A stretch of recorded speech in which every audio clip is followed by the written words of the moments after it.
Hey folks, today's intro is going to be really short, just giving you guys a heads up. Tomorrow, on July 12th, at the Rocky Mountain Elk Foundation's Mountain Festival up in Snowbird down here in Utah, Leupold is hosting the Leupold Movie Night. I just wanted to make sure everyone knows about that. Brian talks about it a little bit more in the podcast. It's tomorrow night. It's going to be at the Leupold Live stage, literally right in the middle of the entire Mountain Festival. You can't miss it. It's free to the public. They're going to be showing a couple movies. Brian's film Untamed will be shown there. The Mountain Festival is free, and so is the movie night. So come up and join us. We'll be there. Come hang out. It'll be a lot of fun. Anyways, on to the podcast. It's a great philosophy. Wait, what are we doing here? Cole, can you... Welcome to the Gritty Podcast. I am your host, Brian Call, and I'm joined by three incredible guests. Cole Kramer, Kodiak guide.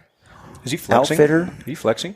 I do see some flex. He's a closet CrossFitter as well.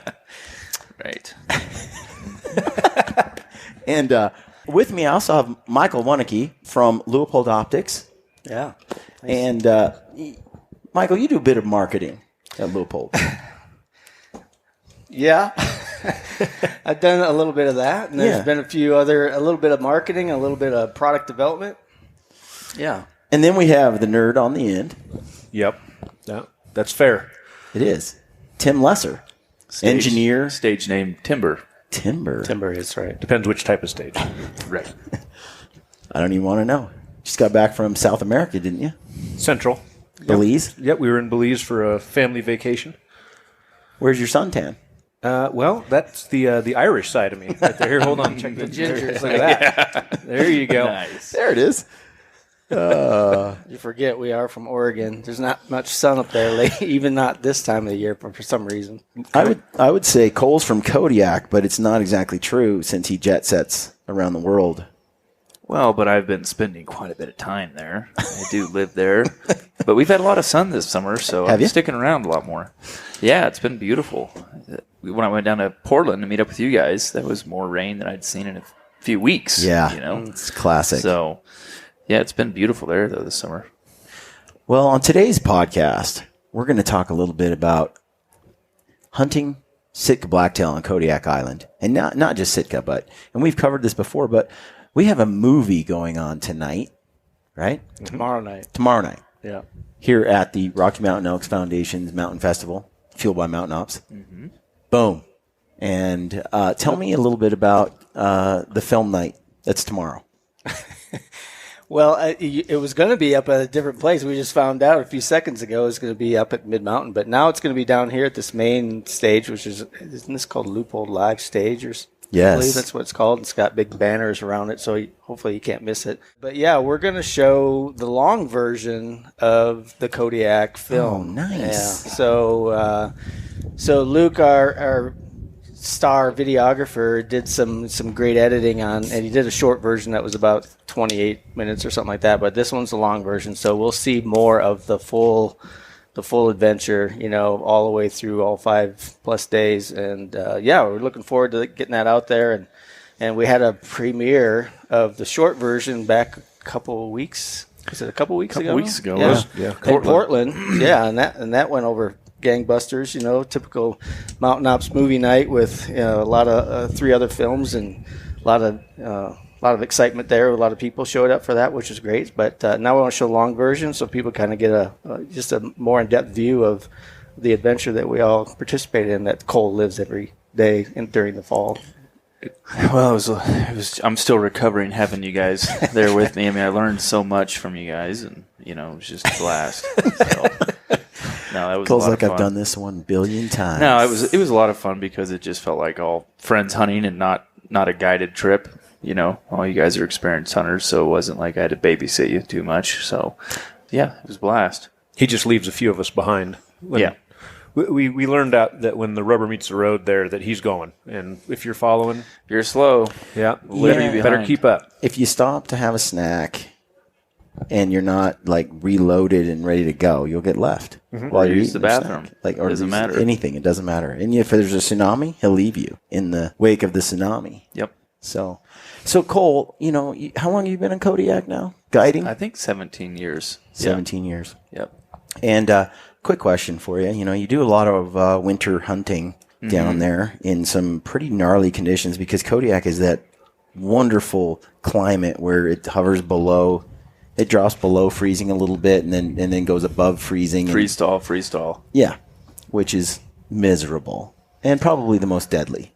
Yeah, it can be some of the most pretty deadly harsh conditions. on folks. It can be pretty harsh on gear. I wanted to ask you how, we were in a pretty nice setup. One thing I would not have maybe been as prepared for if I had gone on my own was the shelter accommodations and the particularly the stove, which is rather nice. Yeah. Give us some gear advice when it comes to tents, stoves. Just stoves or tents and stoves? Tents and stoves. Well, you got to have a good heavy duty late season tent for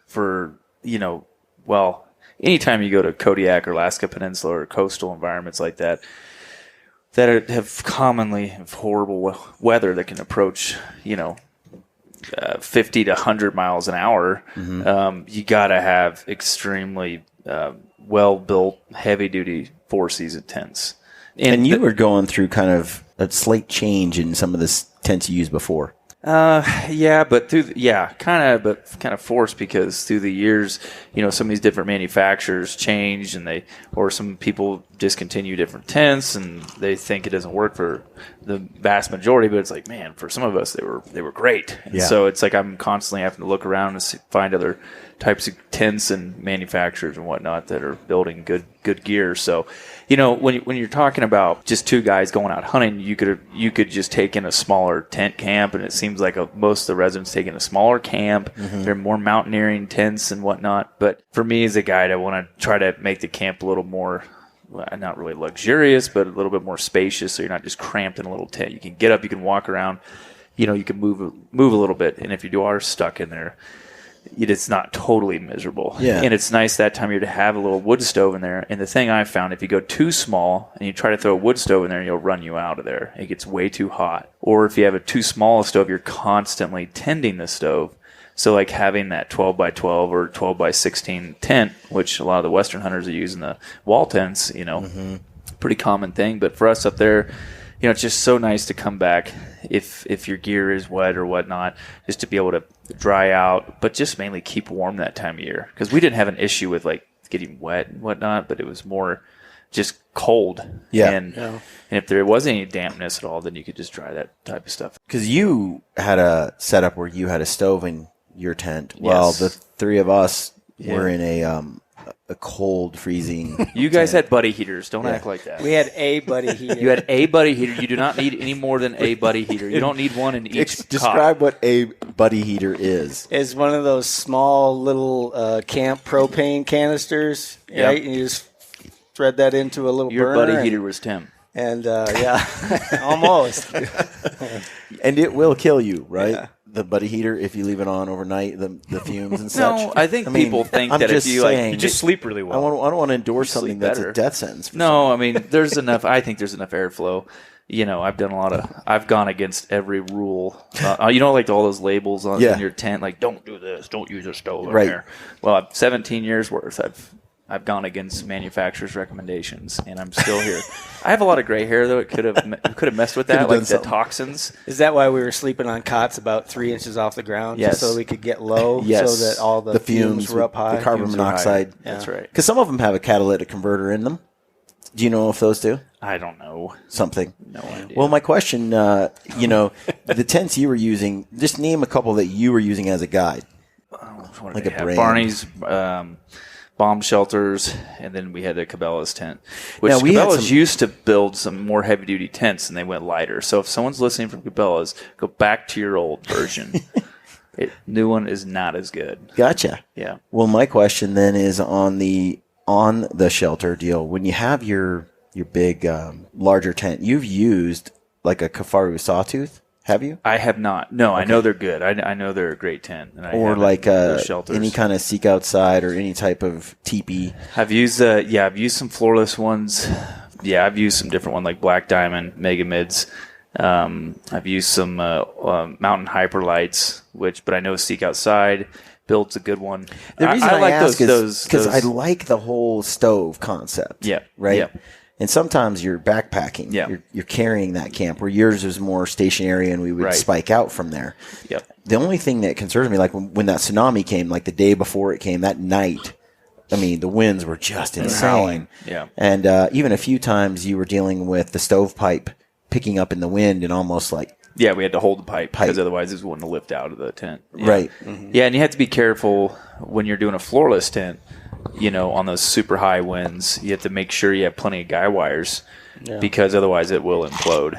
And so I have I think back, I guess some years ago, a friend of mine had a Kafaru one, like an 8-man or something. It was pretty heavy winds, and he was in that one. But we would go in there for the cook tent, and it held up really well. But I think you just have to be smart, like with any tent. You need to just put your camp in a good sheltered area. Put it in some brush.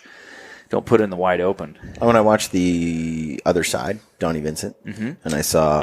Yep. Yeah. Well, Donnie came with me on a deer hunt, and he brought his Kafaru tent. Yeah. Yeah, it did well. And it looked like it was going to launch to the moon a couple times with the wind that he had, but you deal with it. You pull the stovepipe in, and how do you deal with the stove and the wind? You just shut her down, or if it gets bad, yes, we did pull it out of the stove one night.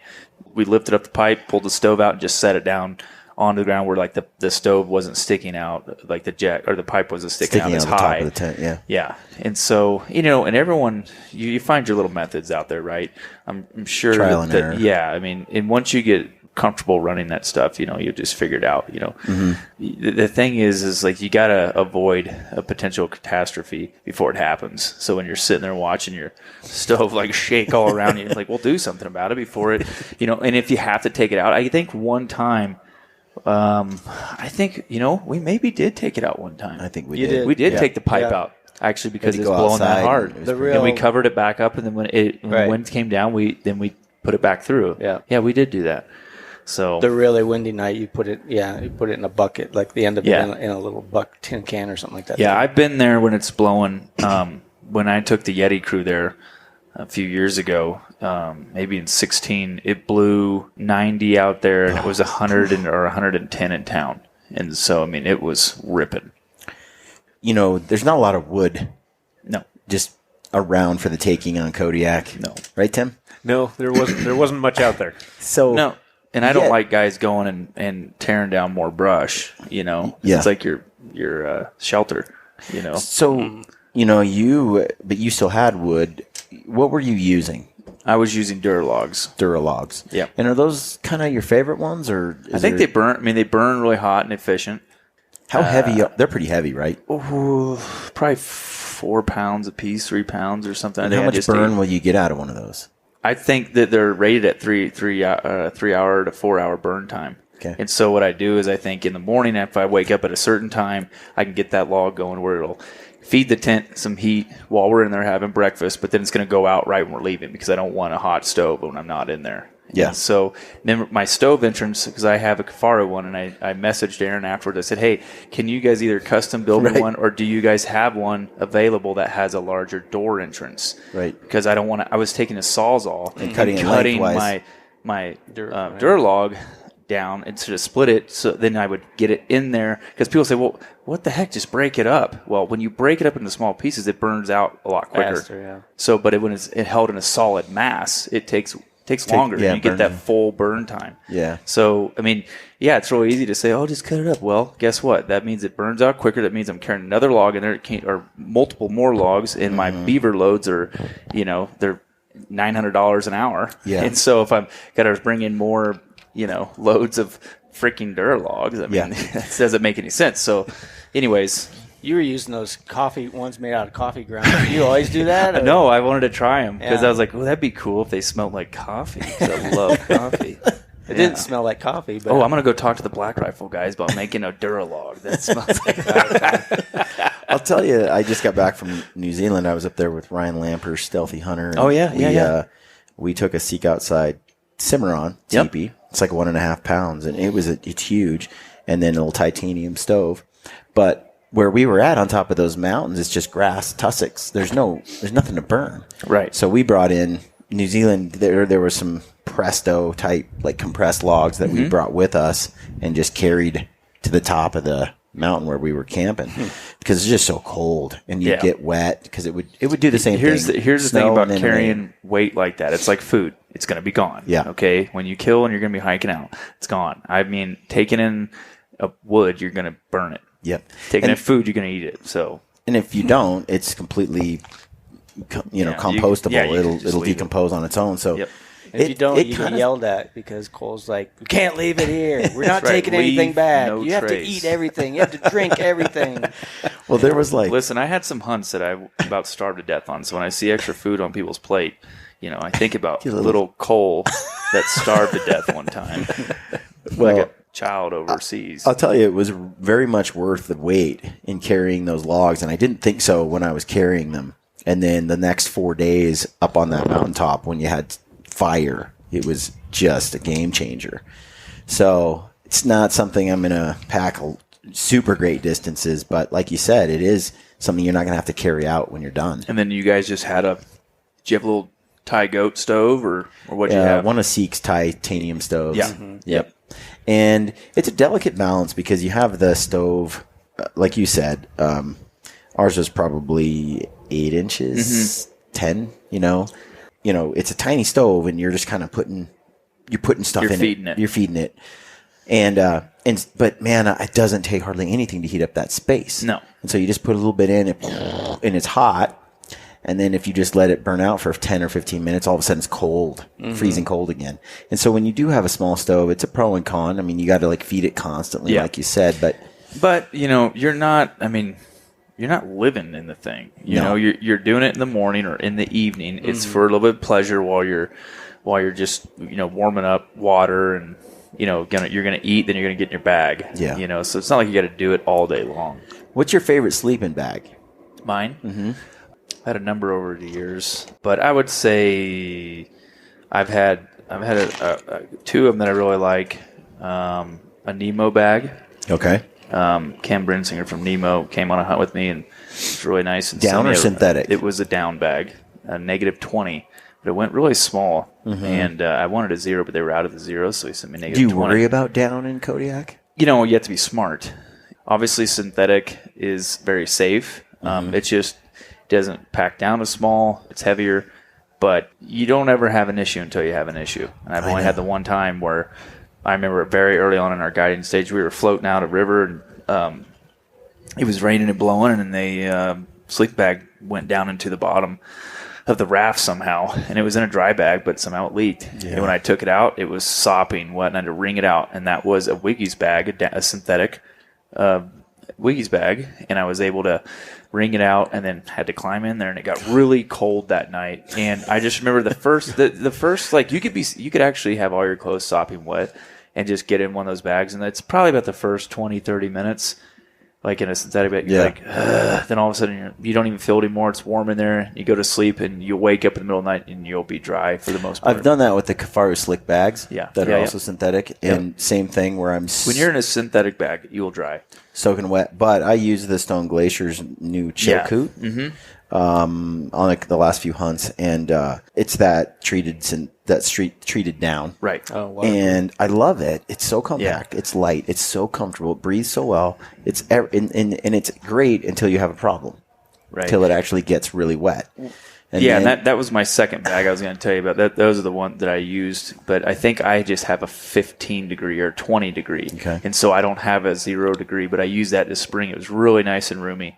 It for as big of a bag it goes down really small. So they've done a good job on that. I think they'll they have hit a home run on that. Yeah, I feel like if I have means to a fire, then I'm okay with bringing down. The thing with down that people need to understand is even with all this dry down, the Mountaineer dudes had this stuff for a long time before the hunters started using it. And so I had some of the mountaineering bags. And granted, I mean, I'm in and out of the mountains a lot more than most because it's my job. But when you pack, repack, unpack, repack, constantly, that stuff eventually kind of breaks down a little bit, at least from my experience. And so like your toe boxes, because if you're getting in there with wet socks, your toe boxes are going to kind of wear out a little bit in like your oils and whatnot from your skin.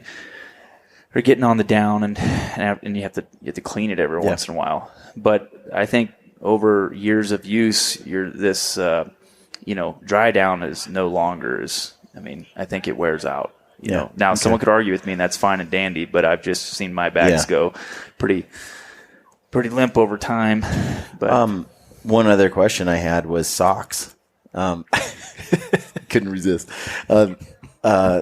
So Tim, Michael, do you guys sleep with socks on in those sleeping bags or socks off? It depends on how cold it is. Yeah, but socks on. I usually take this really thick pair of kind of wader socks from waterfowl hunting, and I throw those things on. That way I know I'm good. And of course, if it gets too hot, then boom, they come off. But those things are great because even if I get out and walk around, it's almost like having a little slipper on there, But that's what I've been using mostly. Gotcha. And we had those. I think both Tim and I both had those Cafaro slick bags, 0 degree bags, the synthetic ones, and they worked great. They were. I do like the top zip. Yeah. The top zip was great. Keep that and everything like that. So that worked out really well. But I don't know if I like it.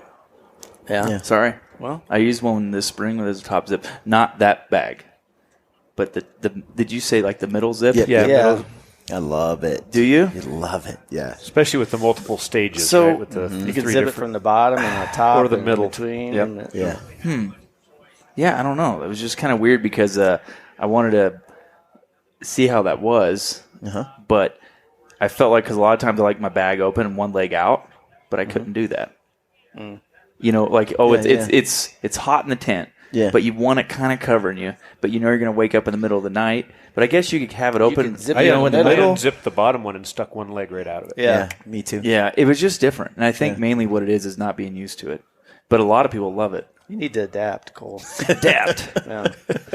Yeah. Yeah. I just wanted to be that guy that didn't agree with everything. It's like, Oh, they're all gotcha. just paid to say that. Gotcha. Switching gears, I just got back from that trip, and New Zealand has some of I'd say New Zealand and Kodiak both have some miserable fog.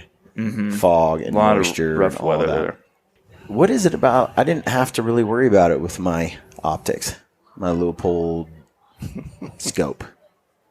Rifle scope. This was a rifle hunt.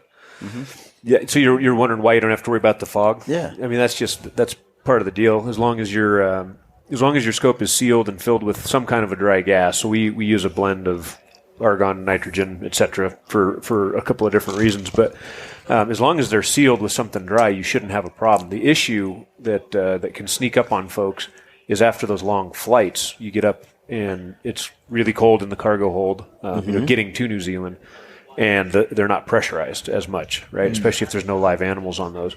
And so sometimes you can be in for a nasty surprise. When you land somewhere, everything worked fine, Kodiak or New Zealand. Yeah. Everything was fine. You land, no issues, but then as soon as it rains, your scope fogs. And it was the airplane that actually popped a seal for you, and you had no idea. It was fine when you left, and things changed along the way up there. That really cold weather, the cold, it's 70 below at elevation, right? When you're at altitude. Right.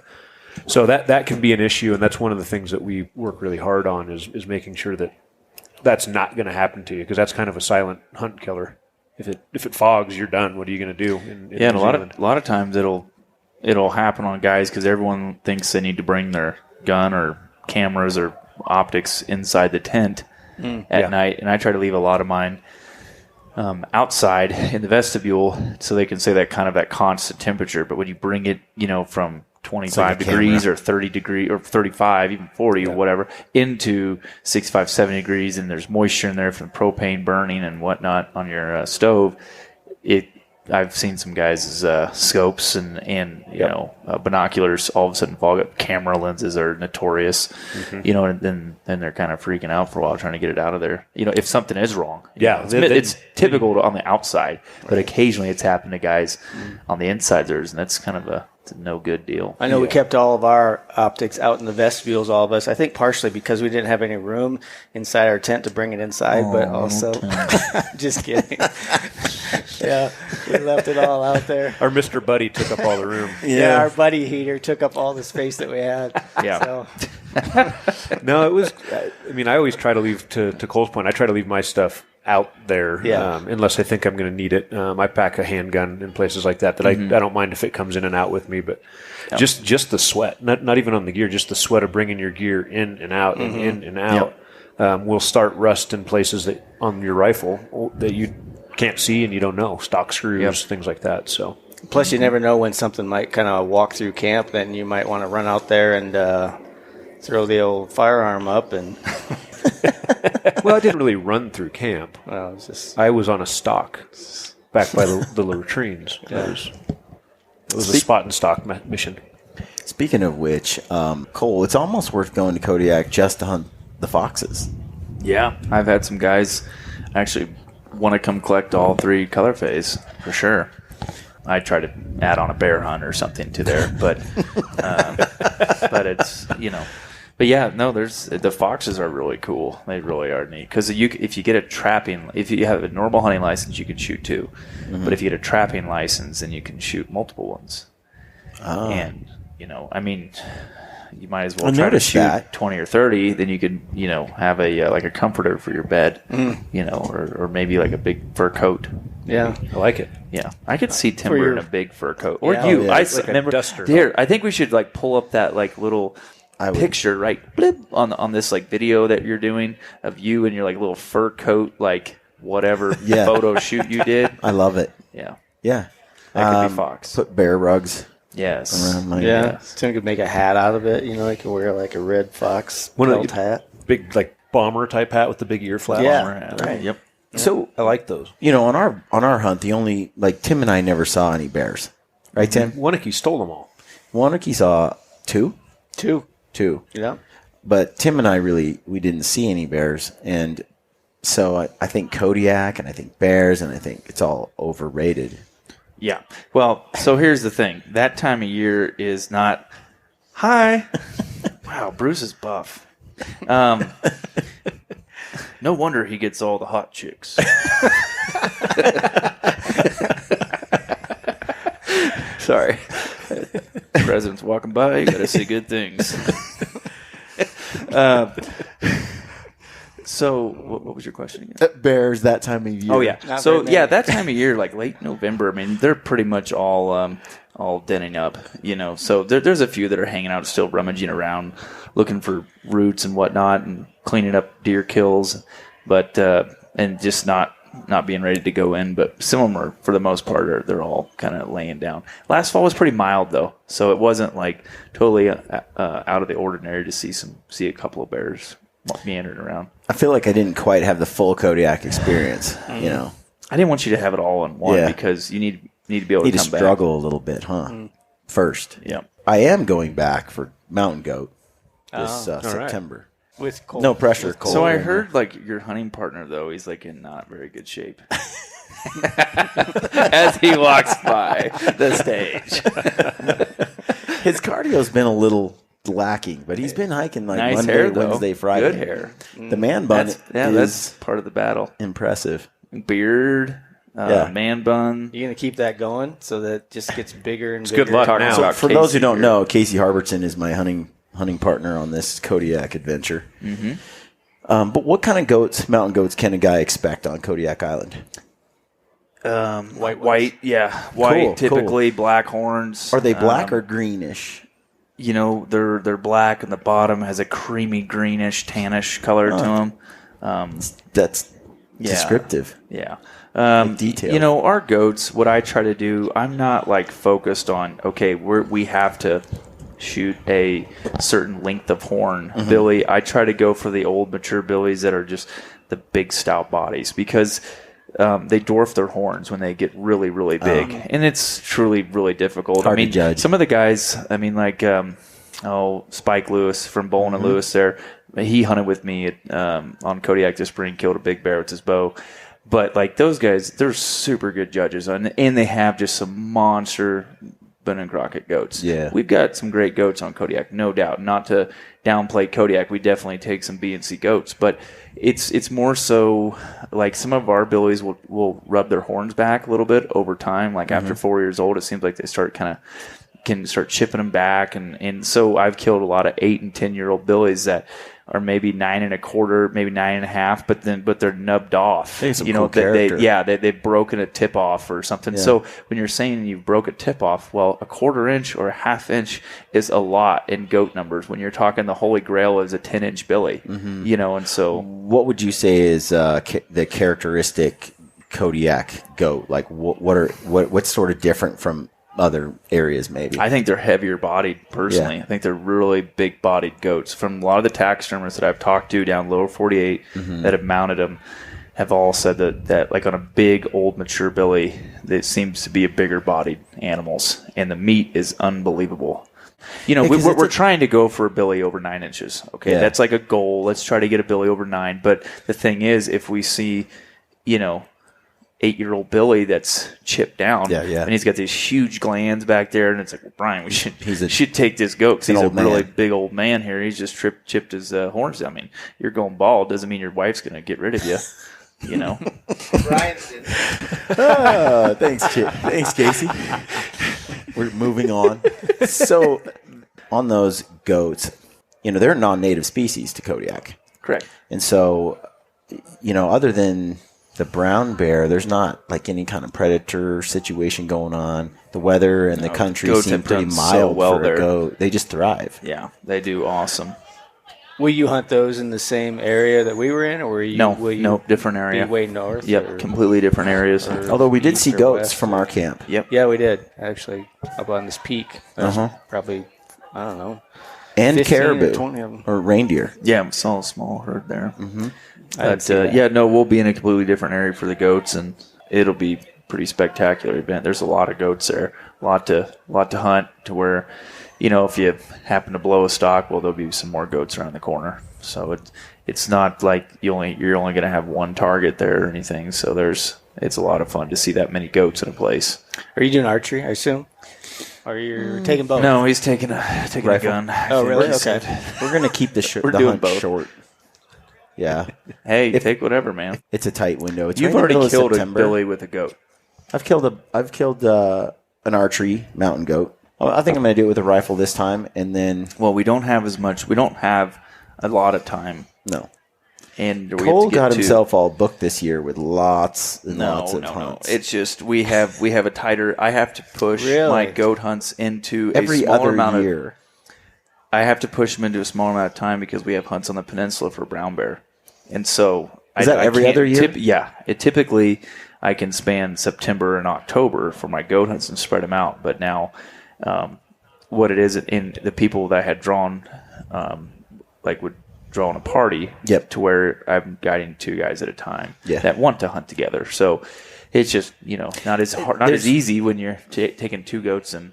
Here's 5 the days deal: or like 6 having days. hunted mountain goat with a bow, it's not so much the stalk that was the difficult part. It was just getting to where they're at. Yeah. They didn't really look up. You could sneak right in above them and get a very close shot. They're not like sheep. Sheep are extremely attentive, and their eyes sight is Skittish. unbelievable, skittish, and whereas goats, they'll Curious. see you. The goats will see you. They're kind of curious, but they're cocky. They'll just get up there in a nasty spot and just sit there. And you have to be. And the thing is, like with the rifle or a bow, there's times where you could definitely shoot them, but you're not going to be able to retrieve them, or they're going to fall and break horns. And I've sat there over top of them for hours or days waiting on them to move out of an area because you're just going to destroy the animal. And Yeah. you don't want to do that. So Aaron's goat fell 2,000 feet. yeah. 2,000 feet. Yeah, It you was don't- just nothing when it hit the bottom.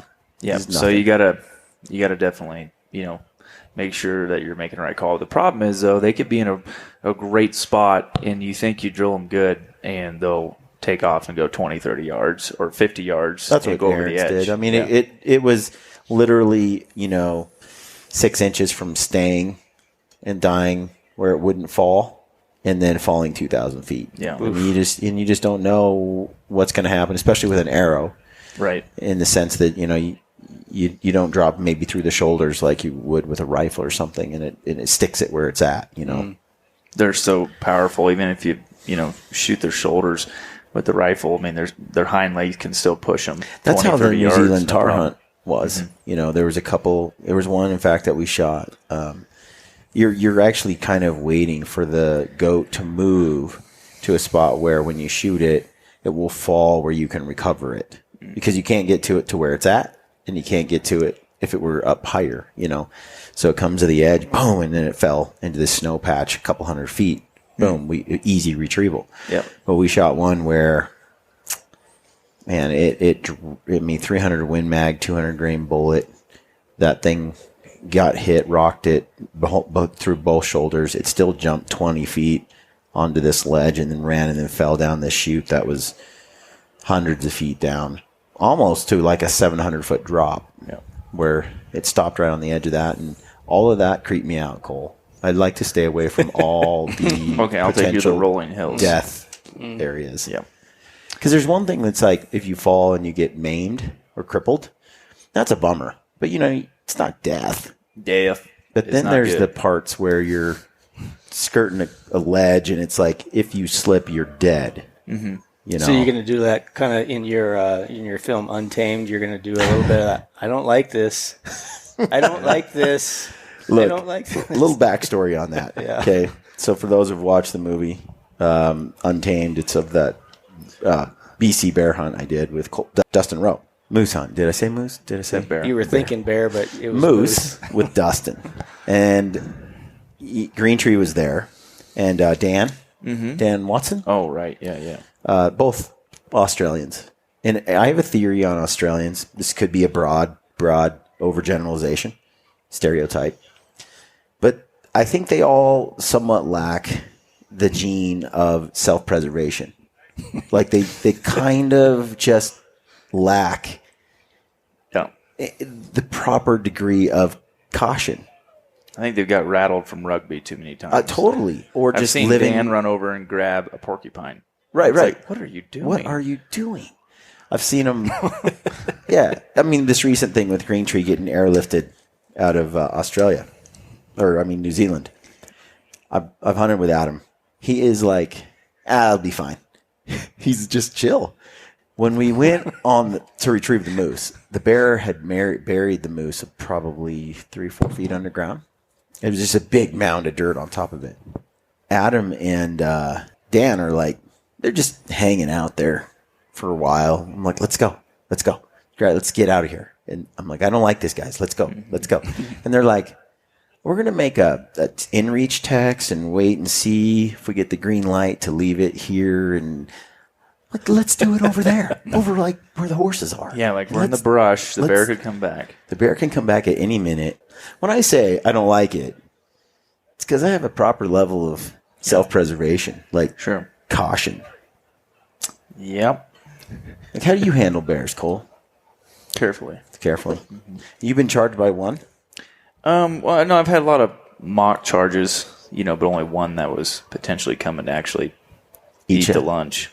But so on the mock ones, you just kind of go, it's just a mock one. Don't worry about it. It's just going to turn around. Mm-hmm. You call it a mock one afterwards, right? Well, they'll just come running in and huffing and puffing. And when they're trying to scare you, it's actually, that's when it's good, because they're not, if they're trying to scare you away, they're wanting you to move out there. If they're coming at you with just relaxed face, head down, just completely focused on you, that's when it's not good. Ooh. When they don't look scary, that's when it's not good, because that means they're coming. Like when they're running full head of steam, they're not wanting to slow down. But if they're jumping up and down, kind of like growling and puffing and popping their jaws at you, they look really scary, but they're just trying to spook you as well, But probably would work. Yeah, for the most part, it does a pretty good job on people. Gets your attention. Yeah.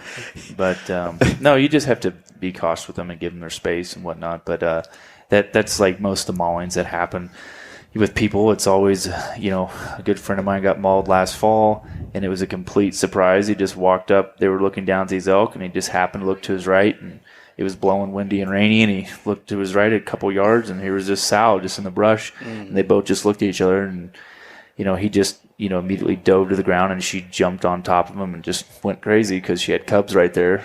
He was a threat. Then a friend of mine this spring got mauled by a grizzly pretty bad, but it was a wounded bear. But the same thing, bear was just trying to get out of there. It can happen. You just have to always be kind of ready for it, I guess, and be prepared. And if you're in a bad situation, you don't need to hang out there. like that kill. Yeah. When you're in a thicket, it's one thing if you can see all around you, but when you can't see and you're in the brush, you do need to get what you need to get and get out. Yeah, we really couldn't see 10 yards. Yeah. In any direction, really. So when you get there, and it was surreal to smell the bear. He peed all over it and done whatever he does and buried it. Mm-hmm. And snow was everywhere except for on that fresh mound of dirt. And I mean, who knows? I mean, he's probably there just moments before. We rode up on like 6, 7 horses. So I think he probably but you couldn't get the horses to where this was because it was all boggy and swampy. So we had to tether those horses and then walk in. Mm-hmm. And that 100 yards from where the horses were to where it was buried, I think you hang around there too long, and that bear just finally decides. It's sort of like the podcast Ranella did on a Fognac, where they talked about lingering where they had hung the meat in the trees. Decided to have lunch, sit down, chill. It's like, and there's signs, and you're like, nah, it's fine. You know what I mean? That's where I'm like, I just expect the worst always, and then. So when I'm sitting there saying I don't like it, it's the voice of reason. Yeah, that's right. Yeah. Yeah, you need to kind of get out of that situation where you have because the bears, they may see you come into their spot, but when you're just sitting there longer, well, they don't want you to move into their spot. Mm-hmm. If you just pass through there, they may be back in the brush watching you, but just waiting. They're waiting. They're waiting to see what you're going to do. And if you park there, and you're going to move in there, then it looks like you're really taking their kill, and they lose patience. Yeah. Yep. Yeah. Well, it's pretty cool hunting where there's giant brown monsters. Yeah, it's when you do it enough and you kind of get a little bit complacent at times, but you can't walk around with a loaded weapon at all times, like cocked and just in front of you. You'll probably get hurt doing that. But yeah, it's one of those things you always got to keep in the back of your mind, for sure. And you took your record. What is it? This last year, is it the new Pope and Young? It was new Pope and Young world record for archery brown bear. That was on the peninsula, not on Kodiak. But still, it is the biggest. Yeah, it's brown bears, regardless whether it be on Kodiak or peninsula. Yeah, for Pope and Young. How does that feel? It was pretty cool. We've been pretty close in the past. Yeah.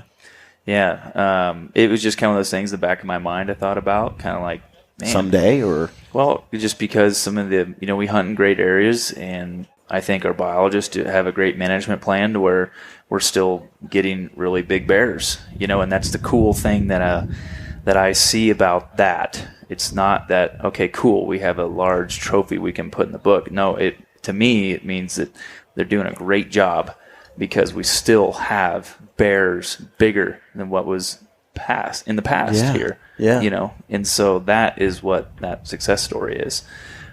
For Kodiak, we're still taking tremendous bears every spring and fall. Same thing on Alaska Peninsula, tremendous bears.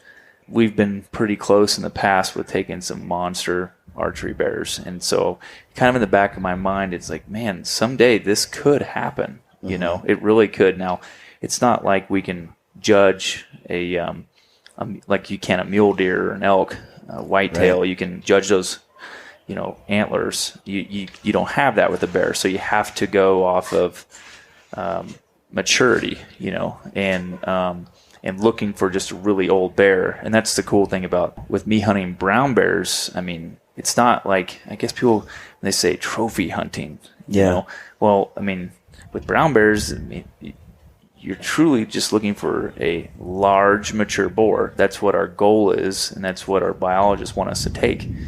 And so that's what we're looking for. But with that, when you do find that old, mature boar, guess what?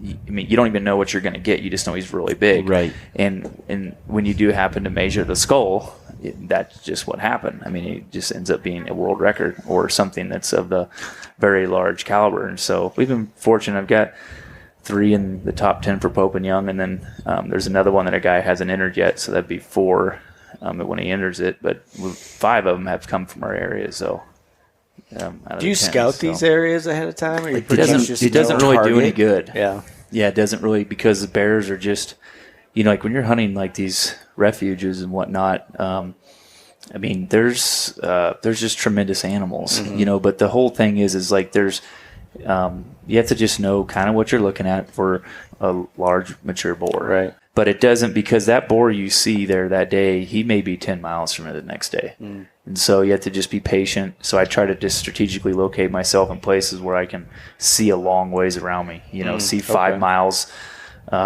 every which direction, and you just have to put in the glass time. Right. And so it's not like we're just in a little spot or a bedding area or a place that he likes to hang out or something.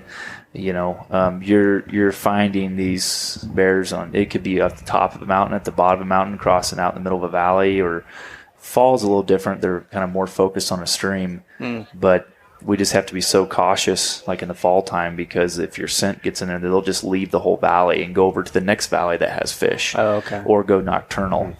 That's just the big thing with our bears, is just hunting them very cautiously and not spreading your scent hiking around, which is totally different with our other hunts, because we're all, more miles we put in, we'll find more goats or more sheep or more bucks.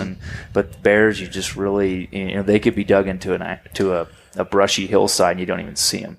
And so it doesn't do you any good to go hiking all over the place because you won't even see them. You just passed them. So you just need to let them move. And you were telling me that it's not the most exciting hunt. Because until you're actually on a stalk, because you might sit for 7 days just glassing, and like you said, you won't leave because you don't want to spread your scent anywhere. It can be a real mind screw for the hunters, because they're just sitting here like thinking, "Why did I hire the right guy? This guy, man, we're just sitting here. God dang it, this sucks. But maybe we should go hike over. Maybe go hike over there." But until you find that right one and turn it on and start going into that mode, you're just kind of sitting there, and it's really easy for people to start second guessing. You're like, oh man, this hunt. Every single hunter, like I've told guys, when they come look at our brochures, if I had one, they see all the pictures, but they don't realize that every single hunter had to put that effort in. Right. Every single hunter went through the exact same thing, of like, oh my God, this is boring, or oh my gosh, this is horrible, waiting for so long. I just tell guys, bring your phone with some headphones and listen to music, listen to audiobooks, do whatever you got to do, but stay in the game of glassing, because you don't want to talk to me the whole time, and I don't want to talk to you the whole time. So just why'd you look right at me when you said that, Cole? Right. I have glasses on. I was looking at it. But it's just, you just have to stay in the game of glassing, and it's like that with every hunt, if you're whitetail hunting, you got to stay in the stand. So do what you have to do. I don't care what it is. Just figure out whatever makes you stay out there long enough to get it done. You must be present to win. And then when it's go time, you take off and start.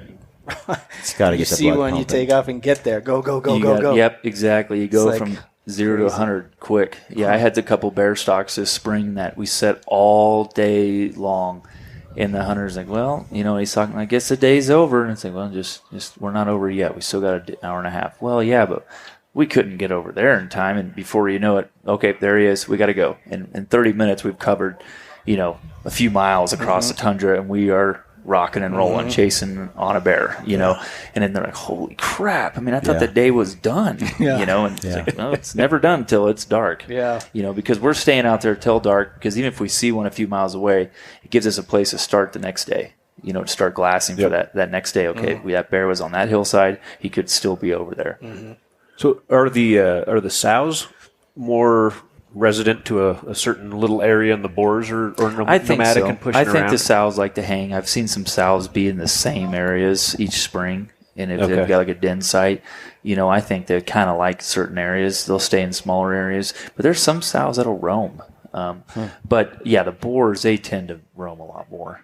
I really honestly can't really think of like, oh, we didn't get that boar that spring. Oh, I saw him again that fall. Oh man, I hope I see him again this spring, because they wander so much. Could I have seen the same ones again? Yeah, but it's really hard to tell, because we can't find those same characteristics that you can on elk and deer. Right. It's like, oh yeah, I remember he had that extra tine there or something. It's got to be something pretty memorable for some of those bears to really remember that bear. And I think some bears' hides come in differently each year and whatnot. So depending on what they're eating.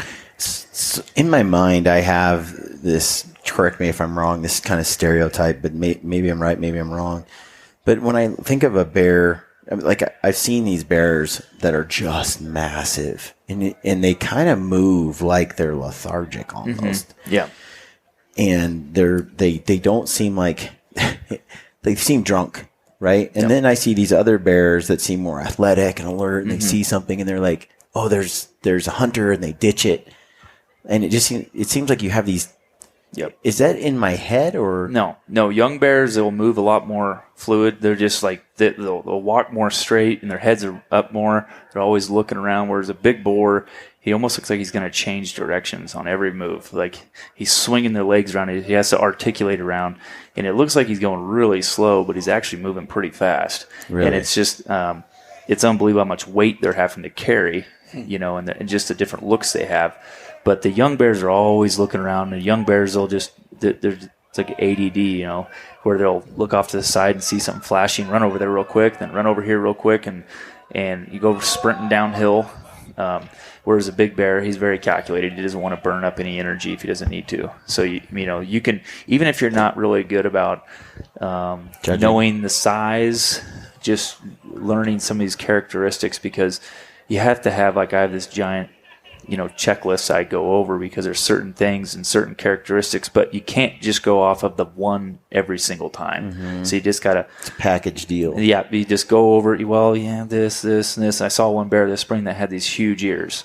He was a really big bear, and if I would have just gone off of big bears have little ears, then he would have never been like a target. But this bear had everything else, but for whatever reason, he had these really big-looking ears, because they typically look really tiny on the side, where they just kind of mold into the side of the head.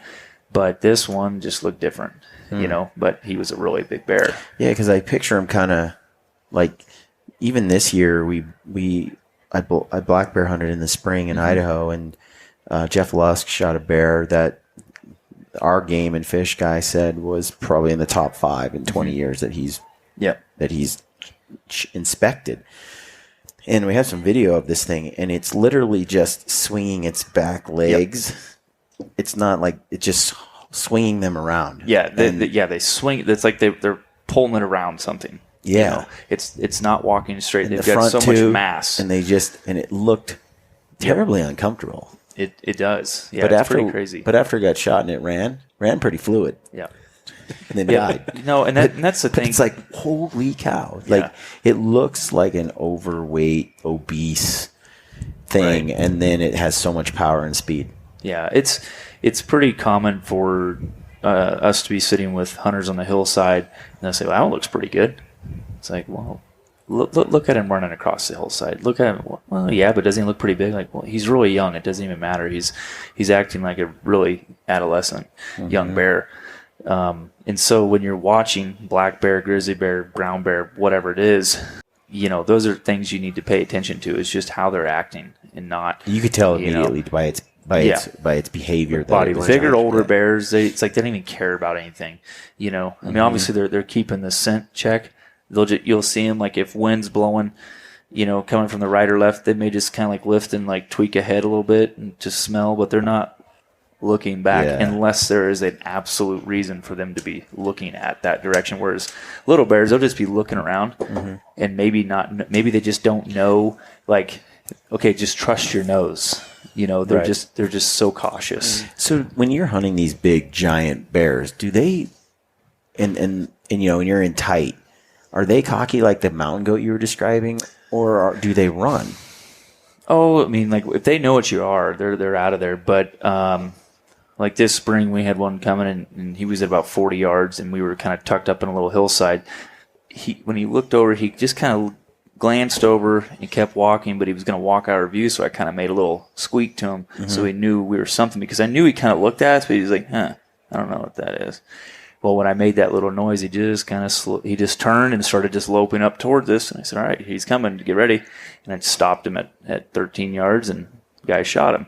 Do you always talk that calmly when they're coming at you? You have to stay calm, though, because the guy is going to fall apart if you start. Because when you have a bear, even if you don't talk, loping at you, those guys are trying to back up and leave. So if you have to stay calm when that happens. So I'm looking through a scope. I have a really clear view through my loophole rifle scope at it. But yeah, no, they just kind of look at you and where's a young bear? If they think they see something, they're just gone. Yeah, they're gone.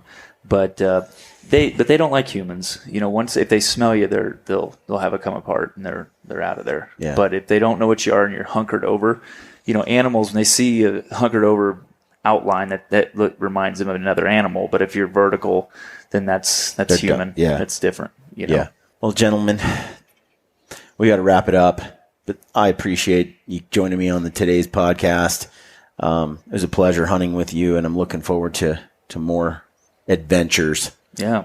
Yep. We need Watch this film we tonight. need to reconvene this dream team and do another we had a good time. trip. So, folks can follow along with Cole Kramer on Instagram. I know that. Yep. What's your handle? Cole A.K. Kramer. No underscore? I think there's an underscore. Something in there. like that. Yeah, just type in Cole Kramer. Yeah. It'll pop up. And If a guy looks like he's 100, then follow that one. that's right. Leupold Optics. And then we'll put this podcast up tonight. It's Thursday. We got Friday, Saturday, and Sunday here at the Rocky Mountain Elk Foundation's Mountain Festival here at the Total Archery Challenge. If you didn't get tickets to the Total Archery Challenge, come to the Mountain Festival. It's pretty sweet. And there is absolutely no fee. It's open to the public.